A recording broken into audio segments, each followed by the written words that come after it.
Hello and welcome to part 12 of this series of tutorials to create an Asteroids game. In this one we're going to just fix some problems that have popped up and a couple other things just to make it a little bit easier to play the game and while it's in this testing phase here. The first thing we're going to deal with is a problem that has popped up. If your ship dies in a very particular way, it will cause an error. Let me wait for this asteroid to come here. If you run into, or if you get killed while your ship is thrusting there, if you look out here, you see I'm actually thrusting at the time there's thrust visible. What ends up happening is it gives you an error here saying that it doesn't know what the ship is. Basically, unable to find instance for object index 0 name object ship. Basically saying it can't find the ship. And the reason, and we'll dig into why that is here, but right here, if this window pops up, this is a code error screen. It's used for debugging problems here. This tells you, works kind of backwards here, but it tells you what object you are having the problem with, and it's object thrust, okay? And it is in the draw event, and it is action number 1. If you look through this, all this stuff right here, sometimes it can be a little bit confusing, but you will actually tell you what line the problem's on. And it says line 3 right there. Okay, so I'm going to go to open up object thrust, draw event, line 3. And we'll try and figure out what the problem is. So we go to object thrust, open it up, go to the draw event. Let me collapse this a little bit here so we can kind of get a better handle on what's going on here. Okay, if we zoom in here, you see that what is going on here is during this draw event, there is a point here where it has to draw copies of itself in 4 different places here. So it draws itself, and then it draws a sprite based on the location of the ship, or based on not the location of the ship, but the size of the ship. And so it uses this object ship dot sprite size variable here. Well, when the ship runs into an asteroid, it gets destroyed. So the next step, you still have these thrust items that last for about a half a second, and there is no ship for it to refer to. So this is what's causing the error. To fix this, it's pretty simple. All you're going to have to do is just say, we'll only do this if the ship exists. So you go up here and you type in if instance exists, got to spell exist correctly, object ship, then open bracket, and then at the very end put a closing bracket. And if you want to doll this up a little bit, this is what I like to do. I like to, just so it matches everything else here.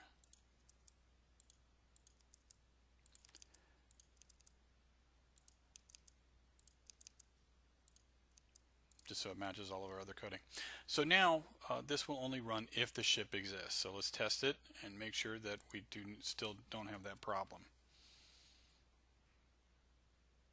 So now I can run into that ship no matter what.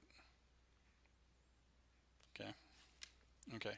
Now the other problem, let me just show you this code again. Just leave it up on the screen here for a second again. If you need to pause, please feel free to take care of that.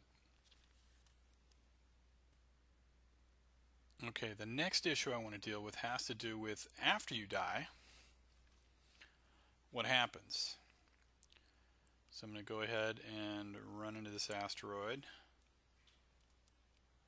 Okay, so I've been destroyed.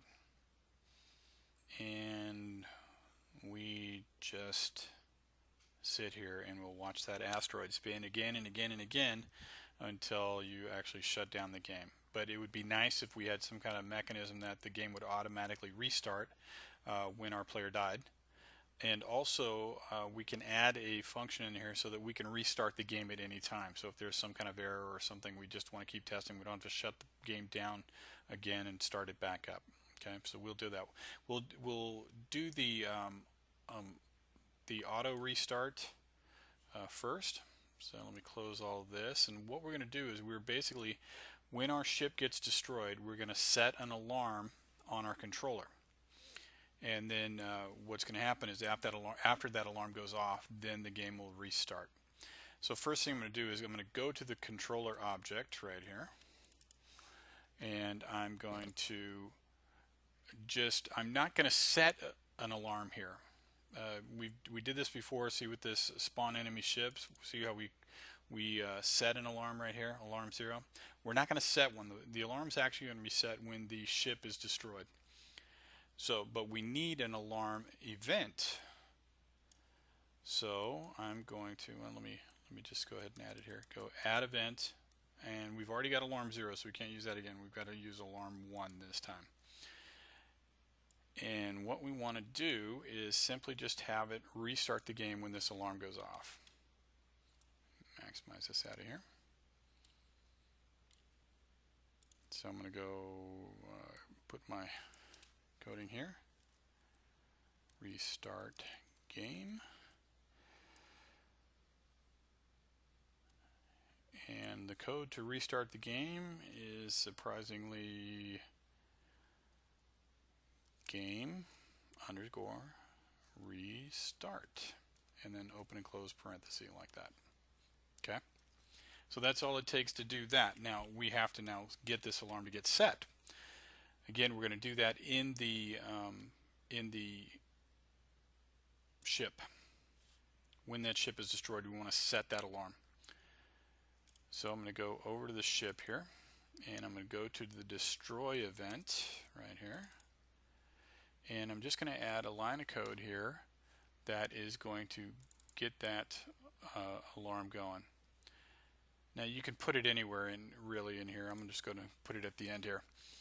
And what we want to do is we want to set that alarm that's on the controller. So that is our object name. And let me zoom this in again so we can see our coding a little bit easier.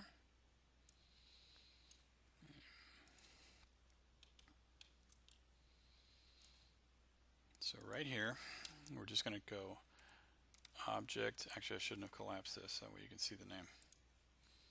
Okay, we need to. It needs to be spelled exactly like that. Object, controller. Okay, and then it's going to be dot alarm, and then with square brackets, you're going to put a 1 there because that's the alarm number that we set. And we want it to equal, we're going to put in a code in so it's you can just put the number of seconds here. Room speed, oops, yeah, there we go. Room speed times, and then you just put the number of seconds you want it to be. Okay, so we're going to put 5 seconds. Okay, so that's all we got to do. Now if we play the game and we die,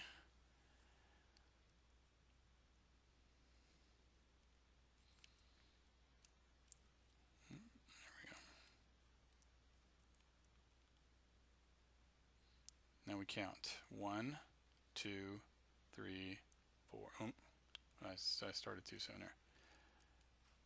1, 2, 3, 4, 5.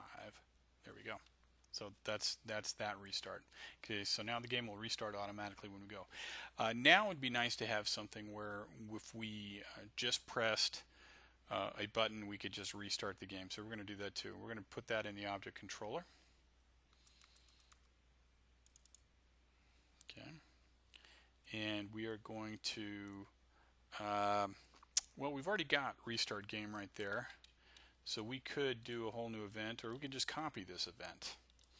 So I'm going to copy this event. So I just right click on this, go to duplicate event right there, and we want to do it when a key is pressed.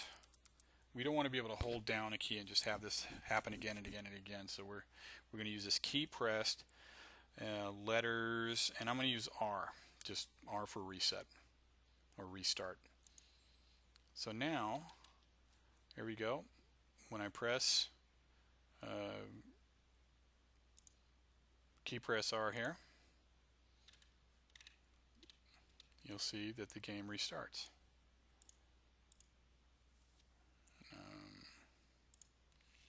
There we go. I was waiting for that to show there. So now you see alarm 1 restarts game, and alarm and key press R also restarts the game. So if I play the game now,